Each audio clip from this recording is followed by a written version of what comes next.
Good morning. So 2 days ago, I went to a dental appointment. At sasabihin ko lang sa inyo, get your tooth checked and taken care of sa Pilipinas. I had a tooth filling, tapos nagpa-cleaning ako. So ito yung bill ng... So babasahin ko kung ano ginawa sa akin. At saka kayo anong price. Comprehensive exam. So bali yung chinek yung teeth ko, anong kailangan. Cost me $108. Intraoral complete series of images, so x-rays, $185. Composite surface posterior, this is the tooth filling, so I had two. One filling cost me $262, so times 2 yun. I also bought, kasi nirecommend ng dentist, Oral-B Genius electric brush, that is $135. Scaling with moderate severe inflammation full mouth, $151.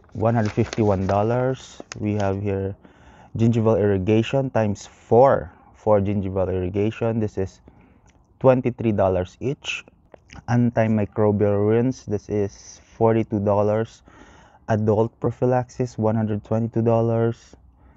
Topical fluoride varnish, $54. And antimicrobial medic flu neutral sodium gel, $40. So all in all, lahat, the cost was $1,453. $1,453. Ayan na, yung bill.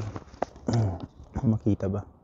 $1,453. So, also, ang isa pa talaga importante, get a dental insurance dito sa US talaga. Almost all ng ginawa sa akin, na-cover ng dental insurance ko. Almost all. Ang hindi lang na-cover is yung itong electric toothbrush na Oral-B, which is $135. And yung may partial payment ako sa tooth filling. So sa $262, ang na-cover lang nun is $213. May babayaran lang ako na $47.